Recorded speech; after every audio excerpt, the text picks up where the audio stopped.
ನಮಸ್ಕಾರ ವೀಕ್ಷಕರೇ. ಇದ್ದಕ್ಕಿದ್ದ ಹಾಗೆ ರಾಹುಲ್ ನೇತೃತ್ವದ ವಿಪಕ್ಷ ಎಲೆಕ್ಷನ್ ಕಮಿಷನ್ ವಿರುದ್ಧ ಸಮರ ಸಾರಿರೋದರ ಹಿಂದೆ ಬಿಹಾರ ಸೋಲಿನ ಭಯ ಇದೆ ಅನ್ನೋದು ಒಂದು ವ್ಯಾಖ್ಯಾನ.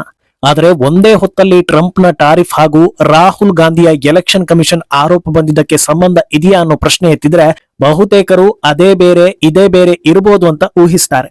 ಆದ್ರೆ ಊಹೆಗೂ ಮೀರಿದ ರಿಪೋರ್ಟ್ ಒಂದು ಈಗ ಪ್ರತಿಷ್ಠಿತ ರಾಷ್ಟ್ರೀಯ ಮಾಧ್ಯಮದ ಕಡೆಯಿಂದ ಬರ್ತಾ ಇದೆ.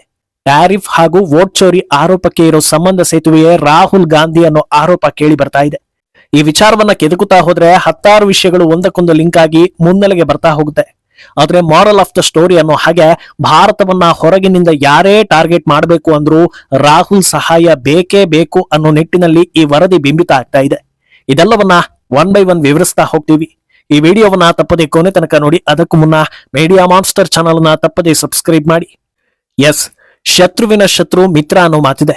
ಭಾರತದ ಪಾಲಿಗೆ ರಾಹುಲ್ ನೇತೃತ್ವದ ವಿಪಕ್ಷ ಶತ್ರು ಆಗ್ತಾ ಇದೆಯಾ ಅಂತ ಬಹುತೇಕರು ಆರೋಪಿಸ್ತಾ ಇದ್ದಾರೆ. ಅದಕ್ಕೆ ತಕ್ಕಂತೆ ರಾಹುಲ್ ನಡೆಗಳು ಕೂಡ ಪುಷ್ಟಿ ಕೊಡೋ ಹಾಗಿರೋದ್ರಿಂದ ಅದನ್ನೇ ಬಹುತೇಕರು ನಿಜ ಅಂತಲೂ ನಂಬಿಕೊಂಡಿದ್ದಾರೆ. ಇಲ್ಲಿಯ ತನಕ ರಾಹುಲ್ಗೆ ಬೈಡನ್ರ ಎಡ ಸರ್ಕಾರದ ಜೊತೆಗೆ ನಂಟಿತ್ತು, ಜಾರ್ಜ್ ಸೊರೋಸ್ ಜೊತೆ ಲಿಂಕ್ ಇತ್ತು, ಭಾರತವನ್ನ ಟಾರ್ಗೆಟ್ ಮಾಡೋ ವಿಶ್ವದ ವಿವಿಧ ಎಡ ದುಷ್ಕರ್ಮಿಗಳ ಜೊತೆಗೆ ಲಿಂಕ್ ಇಟ್ಕೊಂಡಿದ್ದಾರೆ ಅನ್ನೋ ಆರೋಪಗಳು ಮಾತ್ರ ಕೇಳ್ಬರ್ತಾ ಇತ್ತು. ಆದ್ರೆ ಮೊದಲ ಬಾರಿಗೆ ಟ್ರಂಪ್ ಸರ್ಕಾರದ ಜೊತೆಗೆ ರಾಹುಲ್ ಲಿಂಕ್ ಇರೋ ಆರೋಪಗಳು ಕೇಳಿ ಬರ್ತಾ ಇದೆ. ಟ್ರಂಪ್ ಭಾರತದ ಆರ್ಥಿಕತೆ ಸತ್ತಿದೆ ಅಂದಾಗ ಹೌದೌದು ಅಂತ ಹೇಳಿದ್ರು. ಆದ್ರೆ ಇದು ಮೋದಿ ವಿರುದ್ಧ ಅನ್ನೋ ಕಾರಣಕ್ಕೆ ಇರಬಹುದು ಅಂತ ಎಲ್ಲರೂ ಅಂದ್ಕೊಂಡಿದ್ರು. ಈಗ ನೋಡಿದ್ರೆ ಎಲೆಕ್ಷನ್ ಕಮಿಷನ್ ಮೇಲಿನ ಆರೋಪಕ್ಕೂ ವಿದೇಶಿ ಲಿಂಕ್ ಇರೋ ಸುದ್ದಿಗಳು ಬರ್ತಾ ಇದೆ. ಅಲ್ಲಿಗೂ ಇಲ್ಲಿಗೂ ಹೇಗೆ ಲಿಂಕ್ ಆಯ್ತು ಅಂತ ನೇರವಾಗಿ ಹೇಳೋದಾದ್ರೂ ಅದರ ಮಧ್ಯೆ ಹಂತ ಹಂತವಾಗಿ ನಡೆದಿರೋ ಘಟನೆಗಳನ್ನ ತೆರೆದಿಡ್ಲೇಬೇಕು. ಇಲ್ಲ ಅಂದ್ರೆ ಲಿಂಕ್ ತಪ್ಪಿ ಹೋಗುತ್ತೆ. ಮೊದಲಿಗೆ ಒಂದು ಹಿಂಟ್ ಕೊಟ್ಟು ಹೇಳೋದಾದ್ರೆ, ಎಲೆಕ್ಷನ್ ಕಮಿಷನ್ ಮೇಲಿನ ಆರೋಪ ಟ್ರಂಪ್ ಟ್ರೇಡ್ ವಾರ್ನ ಒಂದು ಭಾಗ. ಭಾರತದ ವಿದೇಶಾಂಗ ನೀತಿಗಳು ಬೇರೆಲ್ಲರಿಗಿಂತ ಕೊಂಚ ಭಿನ್ನವಾಗಿವೆ. ಅದರಲ್ಲೂ ಈಗಿನ ಸರ್ಕಾರ ಯಾವುದೇ ವಿಚಾರದಲ್ಲಿ ಒಂದೇ ದೇಶಕ್ಕೆ ಅಂಟಿಕೊಂಡಿಲ್ಲ.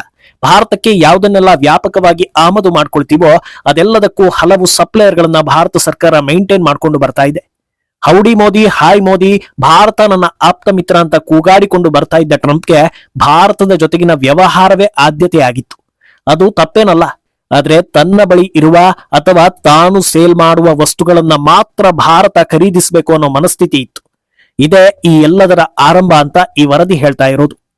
ಹೇಗಿದ್ದ ಹೊತ್ತಲ್ಲಿ ಭಾರತದ ಮೇಲೆ ಪಹಲ್ಗಾಮ್ ಅಟ್ಯಾಕ್ ನಡೆಯುತ್ತೆ. ವಿಪಕ್ಷಗಳು ಹಲವು ಪ್ರಶ್ನೆಗಳನ್ನ ಎತ್ತುತ್ತವೆ, ಹಲವು ರೀತಿಯ ಆರೋಪಗಳನ್ನ ಮಾಡುತ್ತವೆ. ಯಾರ ನಡುವೆಯೂ ಅಂಡರ್ಸ್ಟ್ಯಾಂಡಿಂಗ್ ಇಲ್ಲ ಅನ್ನೋ ಹಾಗೆ ಎಲ್ಲರೂ ತೋಚಿದ್ದನ್ನ ಹೇಳ್ಕೊಂಡು ಓಡಾಡ್ತಾ ಇರ್ತಾರೆ. ಆದ್ರೆ ಹಲವು ದಿನಗಳ ನಂತರ ವಿಪಕ್ಷಗಳ ಎಲ್ಲಾ ನಾಯಕರು ಎರಡು ವಿಚಾರಕ್ಕೆ ಸ್ಟಿಕ್ ಆನ್ ಆಗ್ತಾರೆ. ಒಂದು, ಭಾರತದ ರಫೇಲ್ ಬಿದ್ದಿದೆ, ಎಷ್ಟು ಬಿದ್ದಿದೆ ಅಂತ ಲೆಕ್ಕ ಕೊಡಿ ಅನ್ನೋ ಪ್ರಶ್ನೆ. ಈ ಪ್ರಶ್ನೆ ಹುಟ್ಟೋದರ ಹಿಂದೆ ಎರಡು ದೇಶಗಳ ಕೈವಾಡ ಇದೆ. ಒಂದು ಚೀನಾ, ಇನ್ನೊಂದು ಅಮೆರಿಕ. ಯಾಕಂದ್ರೆ ಈ ಎರಡೂ ದೇಶಗಳು ಪಾಕಿಸ್ತಾನಕ್ಕೆ ಕೊಟ್ಟಿದ್ದ ಶಸ್ತ್ರಾಸ್ತ್ರಗಳು ಭಾರತದ ದಾಳಿಗೆ ಮುಗ್ಗರಿಸಿದ್ವು. ಇದು ಶಸ್ತ್ರಾಸ್ತ್ರಗಳ ಫೇಲ್ಯೂರಾ ಅಥವಾ ಆ ಅಸ್ತ್ರಗಳನ್ನ ಬಳಸೋದ್ರಲ್ಲಿ ಪಾಕ್ ಉಗ್ರರು ಹಾಗೂ ಸೈನಿಕರು ಫೇಲ್ ಆದ್ರೂ ಗೊತ್ತಿಲ್ಲ. ಆದ್ರೆ ಎರಡೂ ದೇಶಗಳ ಮರ್ಯಾದೆ ಹರಾಜಾಗಿತ್ತು, ಬ್ರ್ಯಾಂಡ್ಗೆ ಧಕ್ಕೆ ಬಂದಿತ್ತು. ಇದನ್ನ ಮರೆಮಾಚೋದಕ್ಕೆ ರಫೇಲ್ ಉರುಳಿದೆ ಅನ್ನೋ ಪ್ರೊಪಾಗಾಂಡ ಹುಟ್ಟುಕೊಳ್ತು. ಆದ್ರೆ ಈ ರಂಪರಗಳಿಗೆ ಎಂಟ್ರಿ ಕೊಟ್ಟಿದ್ದು ರಫೇಲ್ ನಿರ್ಮಾತ ಫ್ರಾನ್ಸ್ನ ಡಸಾಲ್ಟ್ ಸಂಸ್ಥೆ. ರಫೇಲ್ ಉರುಳಿದೆ ಅನ್ನೋ ಆರೋಪವನ್ನ ತಳ್ಳಿ ಹಾಕೋದರ ಜೊತೆಗೆ ಆಗಿದ್ದ ಸಮಸ್ಯೆ ಏನು ಅನ್ನೋದನ್ನು ಬಿಚ್ಚಿಟ್ರು. ಹಾಗೆ ಭಾರತೀಯ ಸೈನಿಕರು ರಫೇಲ್ ಅನ್ನ ಅದ್ಭುತವಾಗಿ ಬಳಸಿದ್ದಾರೆ ಅನ್ನೋ ಪ್ರಶಂಸೆಯನ್ನು ಕೂಡ ಕೊಟ್ರು. ಅಲ್ಲಿಗೆ ರಫೇಲ್ ಪ್ರೊಪಾಗಾಂಡ ಆಲ್ಮೋಸ್ಟ್ ಫೇಲ್ ಆಯ್ತು. ಇದಾದ ಬಳಿಕ ಟ್ರಂಪ್ ಹೇಳಿದ್ದ ನಾನೇ ಯುದ್ಧ ನಿಲ್ಲಿಸಿದ್ದು ಅನ್ನೋ ಮಾತನ್ನ ಹೈಲೈಟ್ ಮಾಡ್ತಾ ಬರ್ತಾರೆ.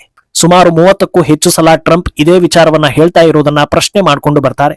ಅವರು 30 ಸಲ ಹೇಳಿದ್ರು ಅಂತ ನಾವು ಅಷ್ಟೇ ಸಲ ಅದಕ್ಕೆ ವಾಪಸ್ ಉತ್ತರ ಕೊಟ್ರೆ ಭಾರತದ ಘನತೆಗೆ ಧಕ್ಕೆ ಬರೋದ್ರಿಂದ ಮನುಷ್ಯರಿಗೆ ಅರ್ಥವಾಗೋ ರೀತಿಯಲ್ಲಿ 3-4 ಸಲ ಹೇಳಿ ಭಾರತ ಸರ್ಕಾರ ಸುಮ್ಮನಾಯ್ತು. ಆದ್ರೂ ಆ ಕಡೆ ಟ್ರಂಪ್ ಈ ಆರೋಪ ಮುಂದುವರಿಸಿದ್ರೆ ರಾಹುಲ್ ಈಗ ಬೇರೆ ವಿಚಾರ ಇಟ್ಕೊಂಡು ಅದನ್ನ ಕೈಬಿಟ್ಟಿದ್ದಾರೆ.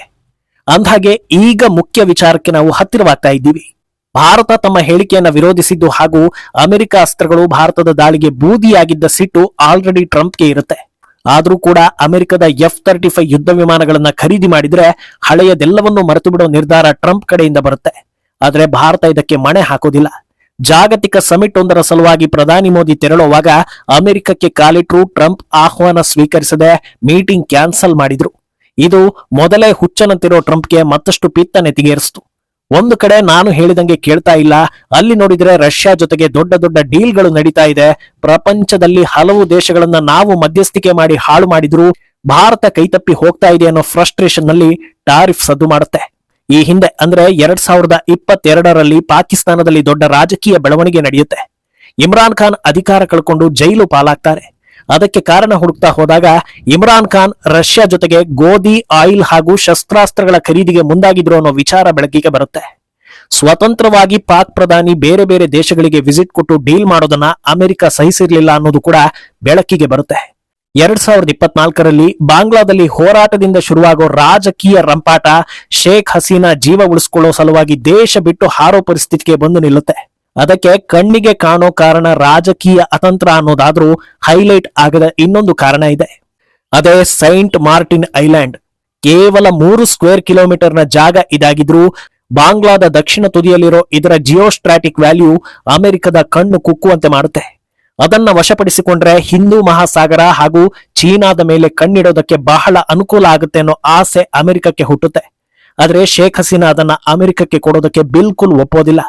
ಪರಿಣಾಮ ಹೇಳಿದ್ದನ್ನ ಕೇಳೋದಕ್ಕೆ ಶೇಖ್ ಹಸೀನಾ ಜಾಗದಲ್ಲಿ ಒಬ್ಬ ವ್ಯಕ್ತಿ ಕೂತಿರ್ತಾನೆ. ಹೀಗೆ ಮನಸ್ಸು ಮಾಡಿದ್ರೆ ಎಂಥ ದೇಶವನ್ನೂ ಹಾಳು ಮಾಡೋ ಕೆಪಾಸಿಟಿ ಇದ್ದ ಅಮೆರಿಕಕ್ಕೆ ಕಬ್ಬಿಣದ ಕಡಲೆ ಆಗಿದ್ದು ಭಾರತ. ಆಂತರಿಕವಾಗಿ ದಂಗೆ ಎಬ್ಬಿಸ್ಬಿಟ್ರೆ ಸರ್ಕಾರ ನಡುಗುತ್ತೆ.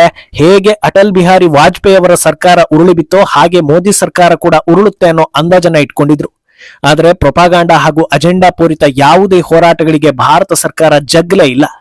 ಸರಿ ಅಧಿಕಾರ ಹಿಡ್ಕೊಂಡು ಸುಮ್ನಿರ್ತಾರ ಅಂತ ನೋಡಿದ್ರೆ ಮೋದಿ ಆತ್ಮನಿರ್ಭರ್ ಭಾರತ್ ಅಂತ ಕಾನ್ಸೆಪ್ಟ್ ತಂದು ಬೇರೆ ದೇಶದ ಆಮದನ್ನ ಸಾಧ್ಯವಾದಷ್ಟು ತಪ್ಪಿಸೋದಕ್ಕೆ ಮುಂದಾಗ್ತಾ ಇದ್ದಾರೆ.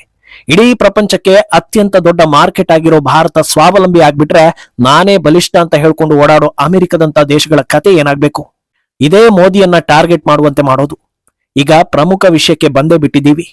ಮೋದಿಯನ್ನ ಅಲುಗಾಡಿಸಬೇಕು ಅಂದ್ರೆ ಸಣ್ಣ ಪುಟ್ಟ ವಿಚಾರದಲ್ಲಿ ನೆಗೆಟಿವ್ ಹರಡಿಸಿದ್ರೆ ಸಾಕಾಗೋದಿಲ್ಲ.